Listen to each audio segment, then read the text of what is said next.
Bienvenidos a Outfit el Podcast, charla entre colegas, episodio 12. Hoy os voy a hablar de por qué los obesos no tienen la culpa de ser obesos. Y yo voy a contar un caso que hemos tenido aquí en AFIT sobre nuestro fracaso con una persona que tenía obesidad. Yo le voy a llevar la contraria a este tío, como siempre. Para variar un poco, Sí. ¿no? Pues- el yin y el yang. Sin más dilación, empezamos. Bueno, hoy os voy a contar por qué los obesos son obesos y por qué muchas veces no tienen la culpa de ser obesos. Y de hecho esta sociedad los tiene, por así decirlos, machacaos de que la culpa de que sean obesos. Es porque comen, no se mueven. Exacto, etcétera. comen, no se mueven Sí, y tienen no malos se hábitos. cuidan Pero y hay demás. muchísimos factores. Hoy os voy a explicar 7 de ellos, por qué un obeso es obeso y por qué es difícil que pierda peso. El primer factor es la genética. Es decir, el 50-70% de la gente que sus padres, sus abuelos han sido obesos, los hijos, nietos, son obesos. Es un factor hereditario. Ese es el primero. El segundo, un obeso tiene el problema de la resistencia a la leptina y la resistencia al MC4R. ¿Qué significa esto? Bueno, pues son unos receptores que lo que hacen es degradar el hipotálamo y nunca, en este caso, se sienten saciados. Es decir, por mucho que coman, No tienes esa sensación. no tienen esa Está bien. sensación de estar llenos. Con lo cual, ¿qué los lleva a eso? A tener una ingesta calórica continua. No sé si vosotros habéis escuchado este factor. Sí, había un programa que no sé si se llamaba Super Gordos o algo así, que era americano, pero era gente que pesaba 300 kilos. Ah, mi vida con más de Mi vida 300 con más de kilos. 300 kilos. Era la Yo que he traducción. dicho Super Gordos, ¿no? Sí. Bueno, es más o menos lo mismo. Sí, yo lo Pero he visto de- también, lo sigo. Entonces, yo te lo compro en ese tipo de casos, que realmente está diagnosticado como enfermedad porque afecta al hipotálamo, y eso es verdad, y no te puedo debatir nada. Pero bueno, aparte Pero de el punto para ese, llegar ahí. claro, el factor genético también es cierto, pero luego también es lo que hacemos con la epigenética, ¿no? Hábitos le tengo luego. y demás. Entonces no me adelanto más. Hasta ahí estoy de acuerdo contigo. Hasta Hasta cierto punto estoy de No me vas a acuerdo. llevar la contraria. No, de momento no. Bueno, añadir que la leptina es la hormona que regula la saciedad, con lo cual ellos no se sienten nunca saciados. Y luego la grelina es la hormona, en este caso, que te da la sensación de hambre. Con lo cual, claro, altos niveles de grelina, pues siempre tienen hambre. Y entonces, si la leptina también la tienen alterada, pues no tienen esa saciedad, con lo cual ingieren el doble que el resto. Alteraciones también como la resistencia a la insulina. Esto es un círculo vicioso. Es decir, tengo resistencia a la insulina, tengo, en este caso, diabetes, y entonces lo que pasa es lo siguiente. Es decir, es un círculo vicioso de tengo alterados los niveles de glucosa, con lo cual los ácidos grasos los voy acumulando. Entonces, como los ácidos grasos los voy acumulando, voy teniendo mayor resistencia a la insulina. Y entonces, ese círculo vicioso es muy difícil salir de él. Entonces, pacientes en este caso con insulinoresistencia tienen ese problema de acumulación de ácidos grasos y tejido adiposo. Más cosas que no me quiero dejar Bueno, ahí ninguno. iba a comentar también que eso, o sea, el problema de tener mucha glucosa, al final mucho depósito de glucógeno, es ese, que el cuerpo es de lo primero que tira. Entonces, por eso la gente que tiene obesidad y demás, aunque haga ejercicio, dependiendo de qué tipo de ejercicio, si tú tienes unos niveles de glucógeno muy altos, no llegas a empezar a oxidar las grasas. Entonces, por eso se empiezan a acumular. Eso es. De momento, hormonales, ahí no me puedes... Vamos con la epigenética, lo que has dicho tú. Bien, la epigenética dice lo siguiente. Hay un concepto que es la memoria de la obesidad, ¿no? Y que siempre tenemos una tendencia a recuperar el peso.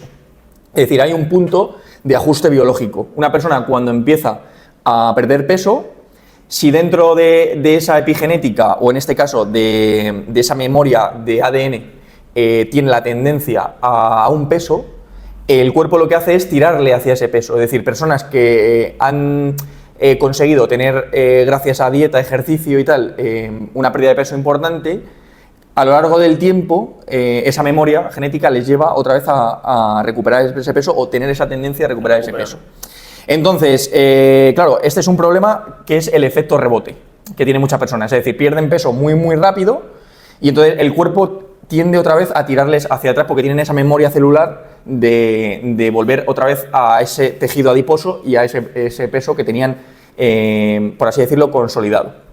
Entonces, claro, aquí el problema es intentar consolidar un peso poco a poco, cada vez más bajo, para ir modificando esa Pues lo importante es epigenética. tener una rutina y de no, por ejemplo, como las dietas milagro tal, que tampoco que luego tienen ese efecto. Ese efecto de pues, rebote. igual un poco con el ejercicio. Exacto. Te pones a comer la piña 7 Hasta que días estás hasta y, el día de la piña. pierdes 7 kilos, pero luego vuelves con 7, no, con 9. Entonces, epigenética, ¿a ti qué te mola? Yo aquí ya empiezo a discrepar un poco. Venga, vamos allá. Aquí ya no entra el factor de la epigenética, aquí entra el factor de la constancia de uno. O sea, el cambiar Me el... refiero, independientemente de la genética con la que nazcas, aunque seas más propenso a o menos, tengas más problemas o menos de, luego lo que tú hagas con ella, tus hábitos, son los que van a generar que tu cuerpo camine o hacia ese lado o hacia un lado más sano, hacia un lado de pérdida de peso. ¿Qué pasa? Le va a costar más que una persona que no tenga ese tipo de problema, pero puede conseguirlo. El problema, ¿cuál es? Que a lo mejor Muy alargado en el tiempo, quieres decir. tiene que ser muy constante en el tiempo. Y el problema es que llegan y dicen, joder, es que yo 2 días que me he comido tal y es que ya he recuperado los kilos que tenía, por ejemplo. O que realmente no es así, es porque han fallado en otras cosas. La única diferencia con el resto de personas que no tienen esta dificultad es su dificultad propia, nunca mejor dicho, de ser constantes durante más tiempo. Pasa que la gente se aburre. Y cuando eres más propenso a esto, pues o eres constante, o aquí no hay días, digamos, para saltarse ciertas cosas. Yo estoy un poco de acuerdo también porque al final pasa un poco con otras enfermedades, ¿no? El tema, yo que ahora lo veo más de cerca, de los infartos, ¿vale? Pues la gente infartada, hay dos tipos de personas infartadas, la que asume que tiene un infarto, que ya tiene un problema del corazón, que su corazón no funciona bien y que se abandona, limita a cuidarse lo justo, y gente que dice, oye, yo no puedo estar ahora ya tirado en mi casa el resto de mi vida, que me canso con ir a comprar, pues voy en coche a comprar. No, gente que se mueve todos los días y tal, y que sabe que en el momento que deje de hacerlo, pues va a ir para atrás. Entonces, ahí sí que estoy de acuerdo con Pablo, que es un poco, por eso también es importante el coger esa rutina. Es decir, hago esto como una rutina porque me viene bien, y una rutina es como desayunar todos los días. No lo hago ahora para encontrarme mejor, cuando estoy mejor me dejo porque ya he llegado a mi objetivo. Sí, para perder peso. Vuelvo otra vez para atrás, entonces eso es lo que no funciona, está claro. O sea, estoy diciendo que alguien constante puede cambiar esa epigenética. Lo que pasa que ese tipo Si de... no estaría, o sea, no habría ningún obeso que dejase de serlo. Y rompería la serie, entonces Total, son sus pocos. hijos y sus nietos ya tendrían Bueno, mejor epigenética. Eso no es que la rompería, sino que, digamos, empezaría a cambiar. Empezaría a cambiar Luego eso esos genes. Tienen que seguir haciéndolo durante generaciones, o sea, como pasa ahora. Y sería importante también que ese cambio no se hiciera brusco, por eso tiene que ser tan alargado en el tiempo. Es decir, no puedes hacer, tienes que tu cuerpo se vaya adaptando muy lentamente a ese cambio, porque si tú partes de aquí y directamente lo quieres llevar aquí haciendo una dieta muy estricta, tu cuerpo la va a rechazar seguro. Bueno, pasó con un amigo tuyo que estuvo aquí, ¿te acuerdas? Ah, con mi amigo Javi. Con tu amigo Javi, que estuvo una temporada entrenando. No, eso haciendo cuando dieta, empecé yo por eso. cuando empecé yo el centro le regalé eso, ¿no? El regalé de decir, Y funcionó muy bien unos meses, pero voy a cambiarte completamente. Es decir, pesas 130 kilos, digo, vamos a bajar en un año, vamos a bajar a 98. Es decir, vamos a bajar de 100. Y entonces yo lo que hice fue una intervención de ejercicio físico y de NEAT. Es decir, por las mañanas hacía un entrenamiento de fuerza y por las tardes siempre le obligaba a ir al parque y hacíamos un trabajo de caminar, pues subir alguna cuesta, hacíamos algo de trote suave. Incluso y la alimentación y luego también. le hicimos una intervención nutricional simplemente comiendo mayor número de proteínas y comiendo solo lo que es el producto, es decir, el nutriente. Es decir, no comer nada procesado. Y entonces lo logró. sí, además en poco tiempo bajó En bastante. poco tiempo, no sé si en 6 meses o Yo creo que 8. fueron, sí. 8 meses creo que lo consiguió. Pero o los algo así. primeros como 3 meses perdió casi 20 kilos en los primeros 3 meses. Sí. Y nada, y entonces yo le dije, mira, ya has cogido esa adherencia, ya, y aparte yo en el centro ya lo llené, tal, estaba muy liado, ya no pude continuar, pero ya le dije, ya, tira tú solo. Bueno, pues otra vez volvió a eso o Porque más. es muy difícil de mantener a lo mejor esos 5 días de ejercicio, de tal, porque había sido muy brusco. Yo creo que hubo adaptación. Yo creo que ahí le tira tanto el componente genético como el entorno, que luego hablaré de él, como el neurológico, que hablaré de él también. Y luego el tema de la epigenética, es decir, y luego pues que esa adherencia quizá, lo que dices tú, no la podía llevar en el tiempo. Eso es. O sea, no podía él solo, a lo mejor. Claro, entonces el problema, ¿cuál es? ¿La enfermedad o tú? A ver, el otro día os voy a contar una anécdota, en el podcast de... Pues según qué porcentaje de cada uno. Hay gente que tiene más porcentaje, si ya tienes estos condicionantes genéticos, pues a lo mejor tienes un 60% de genética, pero un 40% de culpa tuya. Y una persona que no tiene esto y que acaba siendo obesa, pues a lo mejor tiene un 80% de culpa suya y un 20% de componente genético, neurológico y demás. Es que claro, es tan complejo. Mira, el otro día, escuchando el podcast de BLV, a José Elías, llevó al de Fitness Revolucionario, a Marcos Vázquez. Bien, entonces hablaban, bueno, sobre obesidad, longevidad y tal, ¿no? Pues lo que es experto Marcos. Entonces ponían el ejemplo de Ibai Llanos, que ha convertido su trabajo, es decir, de creador de contenido, a documentar su pérdida de peso. Entonces, claro, tiene un entrenador todo el día diciéndole lo que tiene que hacer. Entonces, lo ha conseguido, se justifica a José Elías por eso. José Elías además dice que él conoce amigos suyos, pues empresarios y gente con pasta y tal, que tienen contratado a un tío, que como puede ser uno de nosotros y tal, que les aporrea a la puerta a las 8 de la mañana para que salgan de la habitación y vayan a su gimnasio en su casa a entrenar. Pero claro, lo que dice José Elías es que al final el éxito de ahí está en pagarle al tío Claro. para que vaya a porrear la puerta, tío. Si no va, o sea, es acojonante. Pues me estás dando la razón. En eso sí. O sea, lo que pasa es que yo creo que hay muchos factores de los que voy a decir que, claro, al final hay lo que ha dicho Jorge, un 80% a lo mejor que lo tienen mucho más difícil, porque, por ejemplo, Ibai Llanos decía que para él el hacer, por ejemplo, una sentadilla es como para a lo mejor alguien como tú el hacer un maratón. O sea, para él el poder bajar a hacer una sentadilla era un esfuerzo tan titánico como para ti a lo mejor hacer un maratón. Entonces, claro, lo tienen mucho más jodido. ¿O no? No. O sea, no lo justificas. Yo creo que lo tienen más jodido en el sentido también psicológico. Bueno, ahora voy con el factor. Claro, pues sigue, y ahora lo comentamos. Neurológico. Mira, si queréis os digo, ya que has dicho el psicológico, voy con el factor neurológico. Hay personas que tienen esa disfunción en la señal de dopamina, con lo cual cuando comen no tienen sensación de placer, como podemos tener nosotros. Es decir, nosotros cuando nos comemos a lo mejor una hamburguesa, nos comemos una pizza o tal, pues se crea mucha dopamina y mucho placer. Bueno, pues ellos cuando comen no generan esa sensación de placer o es mucho menor. Entonces ingieren todavía más cantidad de comida. Y eso tienen afectado el factor neurológico y sobre todo afecta esa recompensa alimentaria. Eso es un factor. Y luego, la consecuencia de eso, pues que consumen mucho más alimentos palatables, es decir, ultraprocesados y tal. ¿Eso vosotros cómo lo veis? Creo que esto viene condicionado por el entorno y la forma de vivir. Es decir, O sea, es ambiental.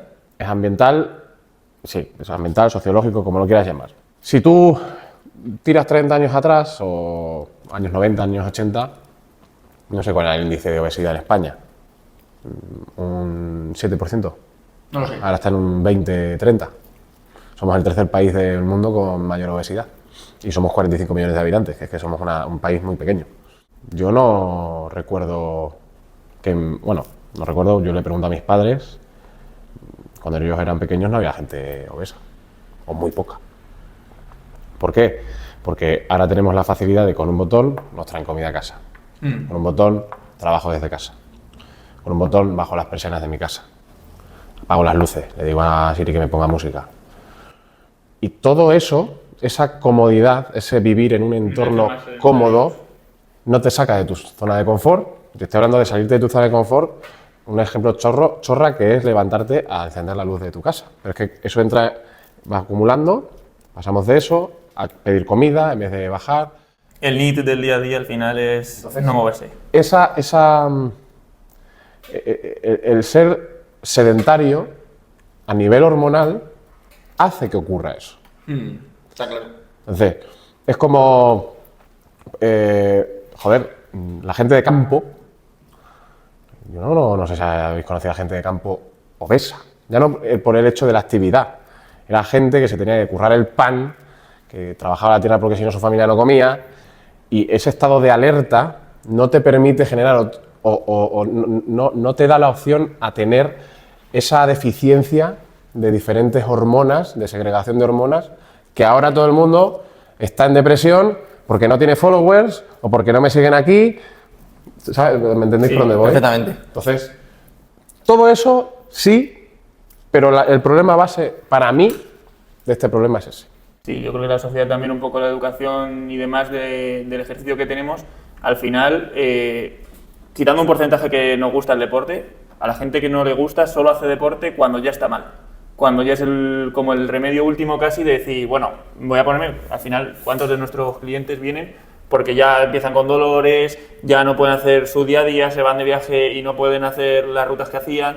Entonces, ponemos siempre el remedio después, no empezamos antes. Y pasa también, yo lo veo mucho, sobre todo porque creo que en obesidad infantil, no sé si somos el primero o el segundo, o sea, es todavía más increíble.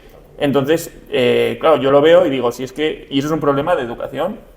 Yo creo que a nivel también de lo que hablaba Pablo, de comodidad de los padres, porque para los padres a lo mejor es muy cómodo tenerle al niño con la maquinita, la tablet, no sé qué, que no de guerra en casa, sentado y entretenido, mucho más cómodo que bajar con él al parque o tal. Yo en mi infancia me acuerdo, y yo soy muy friki de los videojuegos, tengo todas las consolas y tal, pero yo me pasaba todo el santo día jugando al fútbol con mis amigos, salía, y la Play era una cosa de 1 hora el fin de semana, y porque vivía en otro pueblo para estar con mis amigos jugando. Yo no tenía ni Play. Pero no era, o sea, no era una cosa, un recurso. Los teléfonos ahora, todo el santo día, pero es que ya con 9 años, 8 años, ya están enganchados todo el día al teléfono.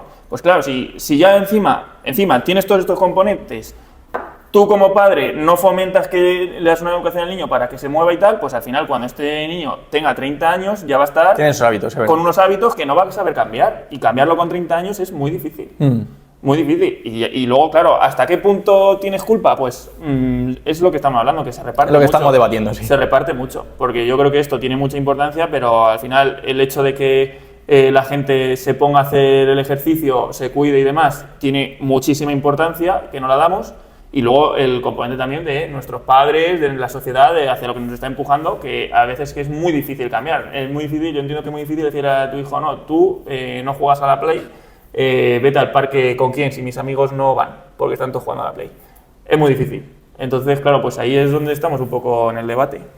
Yo, de hecho, cuando entrenaba a los clientes, había muchos que me decían, es que yo tengo ansiedad.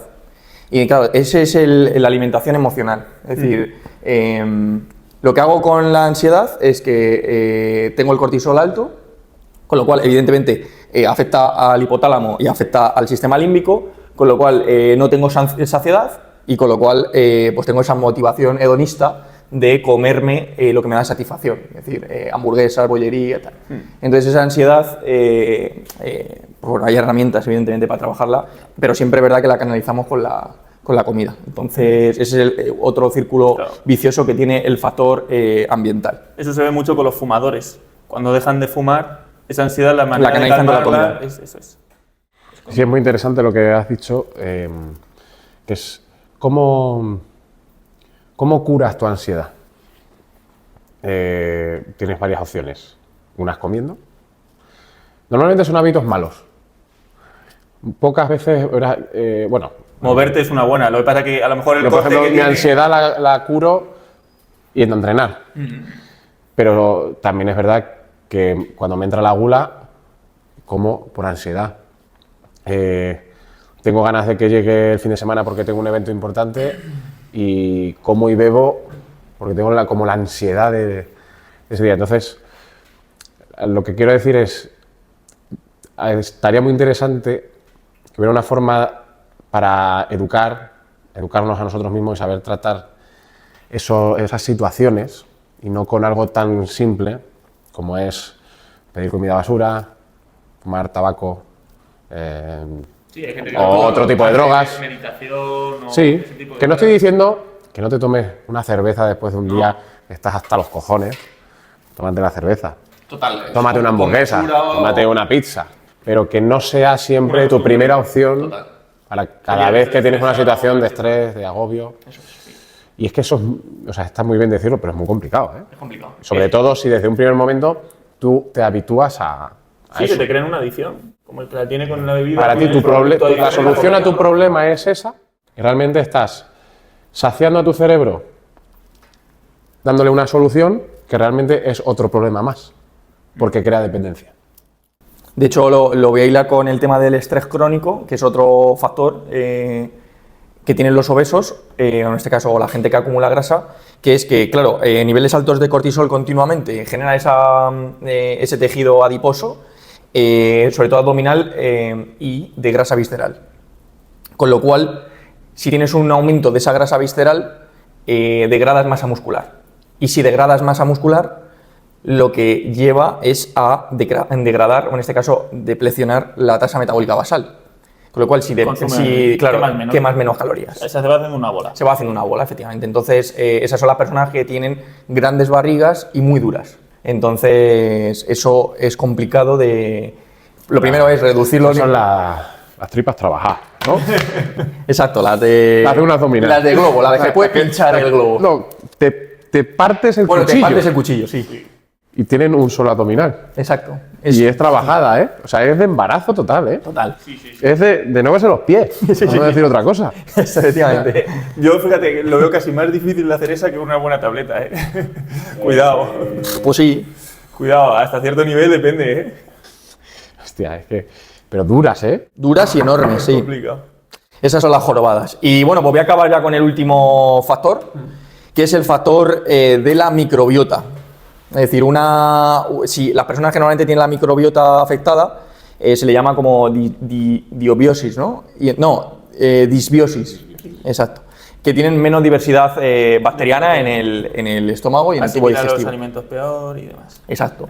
Entonces, lo que hacen esas bacterias es que fermentan las fibras de los alimentos, entonces eso genera mayor ácidos grasos y a partir de ahí el huésped, es decir, la persona, le incrementa en 200 kilocalorías más esa comida.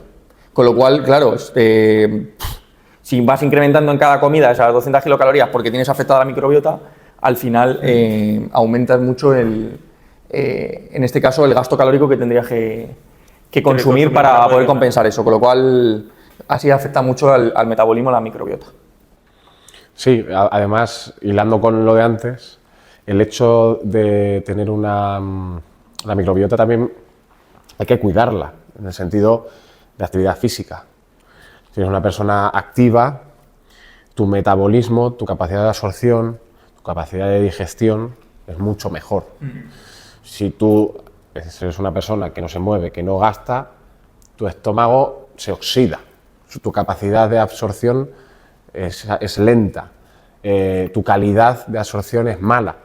Entonces, en este caso, estoy de acuerdo, pero condicionado por Sí, al final yo creo que... la vida que lleves. Sí, el O sea, factor de todos los ambiental. factores que hemos hablado, yo creo que quitando el que es puramente genético, el resto se ve muy condicionado. El resto por la depende sociedad- de ti. Por la sociedad, por la educación Tú, que tengas. de momento, no. De momento yo estoy en línea. No, tío. no, pero esto está tenso, ¿eh? No tengo barriga, estoy en peso. A ver cuándo me regalas una camisa de esas. Sí, pues para tu cumple. Joder. Ahorra y te la compras. Bueno, pues hablando de todo esto, ¿no? Lo que queremos decir es que si eres obeso, tienes más dificultad a lo mejor para perder peso, pero no por eso hay que conformarse. Hay que rendirse. Hay que moverse. Entonces, voy a contar un caso que tuvimos aquí en el centro de una persona que venía con obesidad. Yo creo que rondaría que 160 kilos. 160 puede ser. Por ahí sí. rondaría. Entonces, ¿cuánto estuvo? ¿Cerca de un año? Cerca de un año, Cerca sí. de un año con nosotros. Y sí que es verdad que venía todos los días, hacíamos con el entrenamiento de fuerza. Bajo 40. Adaptado, eso es, bajó 40 kilos. Se lo adaptábamos todo y demás. Al principio es verdad que no podía hacer lo que hablábamos de la sentadilla. Es que era una cosa, tenía que hacerlo sentado y agarrándose a la barra del rack para ayudarse a levantarse. Hacía todo el entrenamiento sentado. Sí, eso es. Entonces sí que es verdad que pues bajó mucho, pero la liamos. Porque él había cogido ya una adaptación de venir sus 2 días a la semana, de hacer su entrenamiento de fuerza y tal, pero llegó un momento que dijimos, bueno, ya lleva tiempo con nosotros, parece que va bien, vamos a implementar un poquito más. Antes de eso, también le convencimos, no sé si te acuerdas, que él siempre se movía en moto. Iba Sí, a trabajar que en fuese moto aquí acá, cerca es verdad. y venía aquí en moto y Es los verdad. fines de semana pues sus gustos eran pues la música, el cine y tal, y Sí. no salía de casa mucho. Y conseguimos que todos los días fuese a todos los sitios andando y diese algún paseo el fin de semana. Eso es verdad. Entonces, bueno, con el entrenamiento de fuerza y con eso, pues la verdad que había mejorado muchísimo. Y nosotros quisimos dar un pasito más. Un paso más Que cuando porque bajamos a veces- 40. Cuando bajamos 40 kilos, es que muchas veces, pues a ver, más no es mejor, que lo hablamos el otro día. ¿Qué pasó? Que empezamos a hacernos unos entrenamientos funcionales con los Tabatas y tal, a meter un poco más de intensidad y nos le cargamos en el sentido de que no era capaz de aguantar tanta tralla a nivel de ejercicio, se fatigaba mucho, entonces dejó de gustarle. Claro, o sea, yo creo que era capaz de hacerlo y lo Sí. hacía bien. Pero lo que le pasó es lo que dices tú. Creo que le quemamos. Le quemamos, eso es. Le quisimos dar ese extra de ejercicio y demás para conseguir un poquito más, porque ya es verdad que había perdido mucho peso y cada vez le iba costando más, como en toda persona obesa, cada vez te va costando más perder peso. Entonces quisimos apretar un poquito más, nos pasamos y perdió un poco esa, pues ya empezaba a fallar, cada vez venían menos días, en los días que tocaba ese tipo de entrenamiento fallaba, ponía alguna excusa y al final, pues que lo que pasó es que al final dejó de venir y volvió otra vez a lo que estaba. Si hubiésemos conseguido mantener esa adherencia simplemente con lo que ya había cambiado, es verdad que a lo mejor hubiese sido más lento, pero hubiese seguido en ese camino de conseguir esa rutina e ir perdiendo poco a poco. A veces por apretar, pues nos pasamos. Eso es un consejo que yo le recomiendo a todos los entrenadores personales. No sacrifiquéis nunca la consecución del objetivo si vamos a perder la adherencia. Eso es. Es mucho más importante y hubiésemos hecho un mucho mayor bien a esta persona si lo hubiésemos mantenido en el tiempo con el entrenamiento de fuerza que él era capaz de hacer y le le daba una mejora bastante buena. Y O sea, le mejoramos 40 kilos, era mucho más activo, salía los fines de semana, o sea, es decir, le cambiamos su vida sí. frente al objetivo, en este caso que nosotros teníamos, de bajarle Más de los peso. 100 kilos, entonces teníamos que apretar más a nivel de objetivo, a nivel de planificación, y le quemamos y perdimos esa adherencia, con lo cual es mucho más importante la adherencia y que esa persona hubiese seguido con nosotros en el tiempo, que ahora, por ejemplo, pues que sé que no hace nada, ha vuelto otra vez a los hábitos y ha vuelto otra vez al peso. Con lo cual, bueno, pues es un error Al que final- cometimos y que lo compartimos y que no volveremos a cometer. La clave del éxito es la perseverancia y mantenerse ahí siempre rutina. Pues día a día. ya que lo has dicho, Y exacto. Ahí está. perseverancia, el talento de los que nacemos sin talento, Eso es. en Amazon. Muy bien. Pues nada, el siguiente episodio vamos a hacer unas preguntas rápidas, Sí. muy guapas, de 50 mitos de nutrición y 50 mitos de entrenamiento. Y también coméntalo. Y vamos a hablar de los personajes que nos encontramos en el gimnasio. Empezaremos con esto. Sí, Va a ser gracioso. seguro que sí. Hasta luego, un abrazo.